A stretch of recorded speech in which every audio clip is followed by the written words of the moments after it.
자, 여러분 아시죠? 건강한 떡 중에 떡 오브 떡, 킹 오브 떡, 초이핏 떡입니다. 건강한 떡이라는 거는 여러분 다 아시겠지만 운동을 하시거나 다이어트 할 때 드셔도 딱 좋죠. 여름 휴가기 때문에 단기로라도 조금이라도 살을 좀 빼야 되겠다, 아우 뱃살 너무 나와서, 이렇게 하시는 분들, 그런데 마냥 굶어서 뺄 수는 없습니다. 그럼 좋은 걸 드셔야 되거든요. 그리고 때로는 단백질만 먹다가 이건 도저히 당 떨어져서 안 되겠어, 그러면 좋은 탄수화물이나 좋은 떡을 드셔야 되는데, 그럴 때 딱이다, 단백질까지 들었다, 죄책감도 덜하다, 이렇게 볼 수 있겠습니다. 배송 메시지에 이스타TV를 남겨주시면 30분께 편의점 모바일 상품권 5,000원을 드립니다. 여러분 근데 이거 맛도 괜찮아요. 맛은 제가 보장합니다. 저는 다이어트 할 때 초이핏떡과 함께 다이어트 했었거든요. 물론 요즘은 살쪘지만 다이어트 할 때 정말 저한테 큰 도움이 됐었고 건강한 맛을 느낄 수 있기 때문에 혹시 다이어트 하시는 분들한테 좋고, 또 밤에 무슨 좀 야식이 좀 땡긴다 이런 거 했을 때 이 떡 하나 먹으면 딱 좋고 딱 올라와. 허기를 가신 다음에 잠도 잘 수 있거든요. 그럼 네, 꼭 한번 드셔보세요. 맛있어요. 맛있고 건강한 떡 초이핏 떡입니다. 자, 이렇게 토트넘이 국내에 와서 네. 우리는 손흥민 선수와 케인 그리고 여러 좋은 선수들을 굉장히 가까이서 함께 할 수 있었던 두 경기가 모두 끝이 났습니다. 캐릭 올스타와의 경기에서는 6대3 승리를 했었고, 세비야의 경기에서는 1대1 무승부였고, 경기를 통해서 토트넘도 얻어갈 것들은 분명 있었다고 생각을 해요. 초반 프리시즌 2경기를 지내면서 그래도 누구의 컨디션이 지금 좋은지, 그래도 어느 정도는 제 생각에는 이제 8월까지 시즌 개막까지 한 달도 안 남았어요. 한 2주 정도 시간이기 때문에 이번 프리시즌을 통해서 좀 좋은 모습을 보여준 선수들, 그리고 전체적인 윤곽이 적어도 8월 초반에 리그 일정에는 그대로 이어지지 않을까 싶거든요. 맞아요. 일단 두 경기를 다 봤으니까 한번 8월에 지금 정도 선수들 폼에서 좀 더 뭐 끌어올른다는 것까지 가정을 했을 때 어떻게 라인업이 나올지 한번 개막전 라인업 미리 한번 예상을 해보죠. 그렇죠. 우리가 지금 시점에서 한국에서의 두 경기를 봤을 때 일단 골키퍼는 당연히 요리스가 될 것이고, 지금 포스터 골키퍼는 코로나 이슈가 있고, 그 오스틴이라는 유망주 골키퍼는 긴장을 좀 많이 하더라고요. 어린 자원이니만큼 그건 좀 이해를 해줘야 될 것 같고, 그리고 백스리를 봤을 때는 역시 저는 그게 느껴졌어요. 다빈손 산체스가 후연을 하는 영상에서도 그렇고 이번 실전에서도 그렇지만 아무래도 오른발 센터백이 왼쪽에 섰을 때 안토니오 르디거만큼의 진짜 독특한 선수가 아니면 벤 데이비스와 같은 왼발 센터백을 콘테 감독이 원하는 이유는 알 것 같아요. 왜냐면 이쪽의 선수가 결국 볼을 좀 운반해주고 왼발로 빠르게 볼을 뿌려주고, 또 왼발을 주로 쓰는 선수이기 때문에 터치라인 왼쪽 측면에 따라서 몸을 이렇게 돌려서 서는 게 더 자연스러운 게 왼발 센터백의 이점이잖아요. 그러니까 벤 데이비스는 콘테 오고 3백으로 변환한 이후에는 완전 다른 선수가 됐어요. 그렇죠. 그래서 프리시즌에 이번에 또 벤 데이비스가 이번에 그 경기 이번 세비야전? 세비야전에 나와주면서 세비야전에 나와주면서 또 보여줬던 모습들이 괜찮았다고 봤기 때문에 벤 데이비스를 역시 그래도 왼쪽 센터백을 좀 유지하지 않을까 싶어요. 오케이, 왼쪽 센터백에는 벤 데이비스. 중앙은요? 중앙은 다이어. 왜냐면 이번에 또 다이어가 세비야전에 중요 수비들을 여러 가지 해줬고요. 또 오른쪽엔 폼이 좋은 로메로가 또 올라와서 빌드업에도 관여가 되고 측면 공격 가담을 해주고, 이번에 세비야전 전반전에는 모우라고 동선이 겹치는 장면도 있었어요. 그 정도로 로메로가 전진성도 가지고 있는 선수니까 역시 쓰임새가 다양하고 수비력도 매우 훌륭합니다. 그러면 3백이랑 사실 골키퍼는 지난 시즌 후반기랑 똑같은 거예요? 그렇죠. 특히 다이어랑 로메로가 다행히 이번 한국과의 경기들에서 괜찮은 폼을 보여줘서 두 선수는 이 폼 그대로 좀 리듬을 끌고 가서 8월에 리그에서 좀 빛내줬으면 좋겠다, 이런 생각이 좀 들었고요.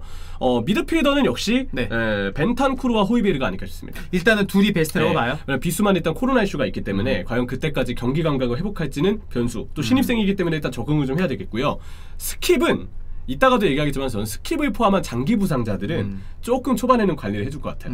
프리시즌에 일찍이 써보기는 했죠. 이 선수들 경기 감각을 빠르게 끌어올려야 되니까. 근데 프리시즌의 경기와 실전에서의 경기는 오랫동안 부상을 당했던 선수 입장에서는 부담감이나 실제 처해 있는 어떤 환경이나 경기 감각을 요구하는 부분들이 다르기 때문에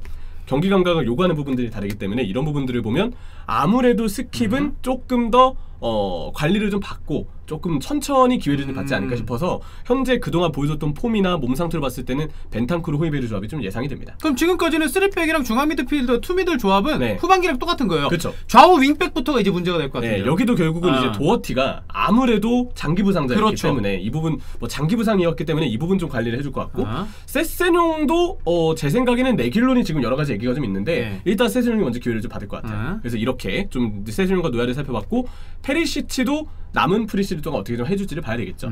자, 그리고 이제 3톱은 역시 손흥민과 케인 그리고 신입생 히샬리송에 적응을 좀 해야 된다는 전제하에 쿠루셉스키 이렇게 좀 가능하지 않을까라는 생각이 듭니다. 그럼 사실상 저희가 2022년 8월에 개막전 라인업을 예상했는데 지난 시즌 후반기랑 그대로 간다고 봐야 돼요. 크게 다르지 않은 거죠. 네, 왜냐면 앞으로 이제 프리시즌에서 여기에 이제 변화를 줄 만한 새로운 경쟁자들이 어떤 폼을 보여줄지가 변수인데 이거는 우리가 앞으로 프리시즌 남은 이제 외국에서 펼치게 되는 일정에서 토트넘이 어떤 모습을 보여줄지를 변수로 봐야 됩니다. 그러면은 위에부터 가죠. 히샬리송이 왔어요. 히샬리송은 경기를 뛰었고 어떻게 생각해요? 히샬리송이 근데 아직 일단 왼쪽이 아니고 오른쪽에서 뛴다는 부분 때문인지 뭔가 플레이가 조금 편해 보이지 않는 느낌들이 좀 들었고 무엇보다 아직 동료하고 호흡도 안 맞고 감각도 좀 떨어져 있는 모습이었거든요. 그리고 우리 오픈 트레이닝 영상들을 봤지만 약간 허리 쪽을 좀 붙잡고 있었는데 아마 대부분의 선수들이 지금 100%의 몸 상태는 아니겠지만 히샬리송의 경우는 특히 조금 더 몸 상태가 올라오기까지는 시간이 필요하지 않을까. 동료와의 호흡 때문에서도 그렇고요. 결정적으로 쿠루셉스키가 뛰니까 세비야전에 그 공격진 3톱의 호흡은 좀 더 나은 부분이 있었거든요. 원래 조합이었으니까요. 네, 그러면 쿠루셉스키가 역시 우선시 선택을 받을 것 같아요.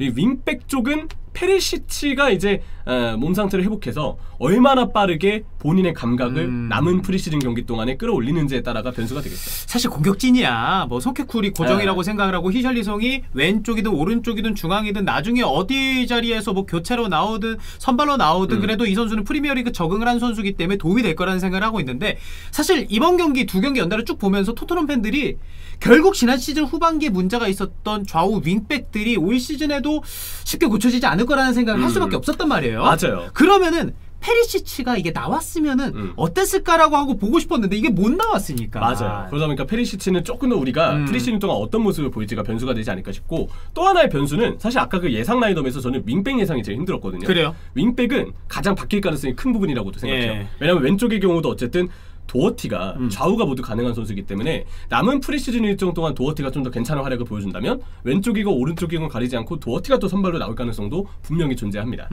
비수마도 이제 몸 상태를 좀 봐야 되겠고 여기에 또 하나 백스리 센터백으로 봤을 때 랑글레가 아직 프리시즌 경기 안 뛰었거든요. 그렇죠. 이제 팀에 합류해서 랑글레가 좀 더 빠르게 팀에 녹아든다면 빌드업에서는 벤 데이비스보다 랑글레가 보여줄 수 있는 역량이 좀 더 있지 않을까 싶어서 그 부분에서 랑글레의 어떤 경쟁도 변수가 될 수 있긴 하겠습니다. 이게 아무래도 세비야전 보고 나서 토트넘 팬들이 아니 뭐 좋은 모습 보여주는 선수들은 지난 시즌 후반기에도 원래 좋았던 선수들이고 결국 우리가 부족한 부분들에 대해서는 개선이 안 됐구나라는 생각을 하게 되는데 랑글레, 페리시치, 비수마가 지난 시즌 안 좋았던 부분들에 대해서 개선이 될 수 있는 선수들로 영입이 됐는데 이 선수들을 우리가 다 못 봤으니까 좀 그렇죠. 그게 아쉬운 거예요 사실. 맞아요. 그래서 이 선수들을 이제 프리시즌 남은 일정이 여전히 있으니까 그때 좀 따져보도록 하겠고요. 비수마가 제가 볼 땐 좀 중요할 것 같아요. 산미들이 될 수 있거든요. 맞아요. 비수마가 들어오면. 비수마가 들어오면 오늘 그 세비야전 때도 그랬지만 토트넘이 조금 상대 압박에 숫자상 밀리고 물론 이게 컨디션이 100%가 아니니까 템포가 생각보다 빨리 올라오지 않으면서 자연스럽게 좀 볼 터치가 길어지고 그러면서 미스가 나온 부분이라고 생각이 들지만 어쨌든 빌드업에 어떤 문제가 생겼을 때 그걸 뭔가 풀어나오기까지 토트넘이 오랜 시간이 걸렸거든요. 그러다가 라키티치한테 실점도 했기 때문에 제 생각에는 똑같은 상황이 왔을 때는 토트넘이 실전에서 어느 정도 대안을 마련해야 된다고 봐요. 그 대안이 역시 이브 비수마의 투입이라고 볼 수 있죠. 그러니까 결국 강하게 미드필더에서 압박 걸고 미드필더 싸움을 걸었을 때 지난 시즌 후반기 토트넘은 투미들 나왔을 때 그냥 내려앉아서 수비하는 경우가 많았단 말이에요. 맞아요. 푸는 게 어려우니까. 근데 비수마는 그런 걸 잘해 푸는 걸. 그리고 비수마가 들어오면 아마 3-5-1을 쓸 가능성이 좀 더 커지기 때문에 중원 숫자가 늘어나는 효과로도 충분히 좀 더 상대 압박을 견딜 수 있는 혹은 중원에서의 경쟁력을 키울 수 있는 옵션을 토트넘이 가져갈 수 있지 않을까 이런 생각이 들어서 역시 비수마의 합류가 좀 중요할 것 같고요. 결국 토트넘은 이번 한국과의 두 경기에서는 무조건 3-4-1, 뭐 3-4-3의 형태를 유지했지만 저는 여기에 3-5-2 정도의 플랜은 계속해서 테스트를 해야 된다고 생각합니다.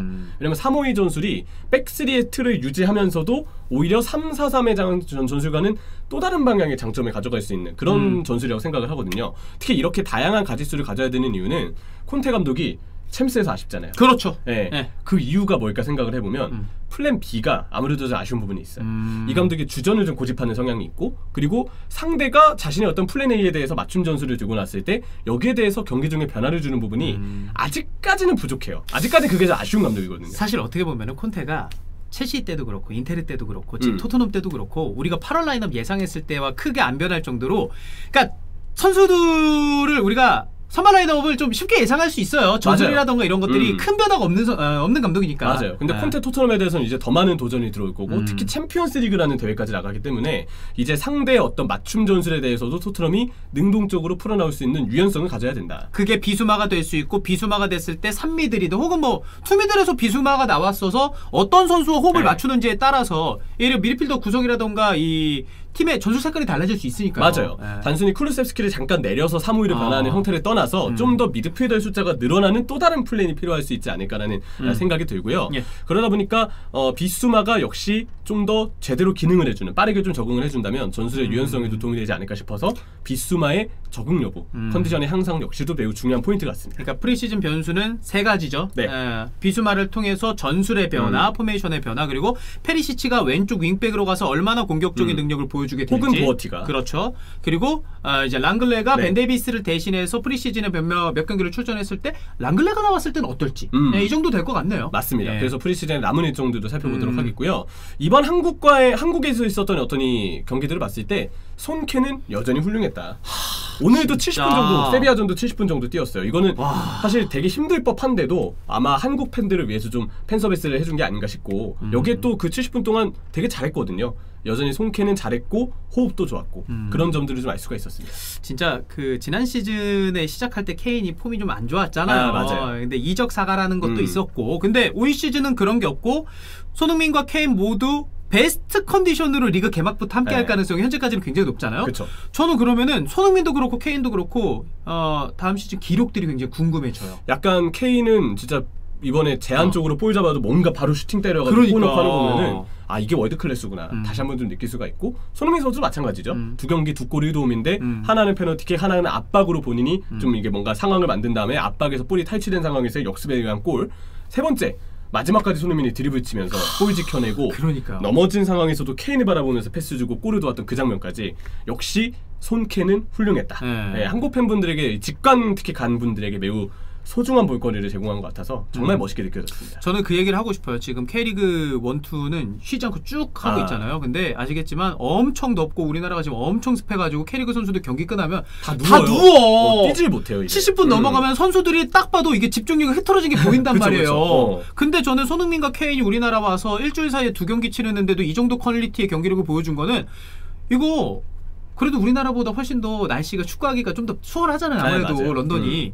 가서 더 잘할 수 있겠구나라는 좀 기대감이 들더라고요. 콘테 감독이 또 하드 트레이닝의 어떤 영향으로 선수들의 체력이 더 온전히 올라오기를 바라면서 진짜 리그 개막 안 남았거든요. 우리가 이제 예고편을 봤고 곧 이어질 본편을 기대하면 될 것 같습니다. 맞습니다.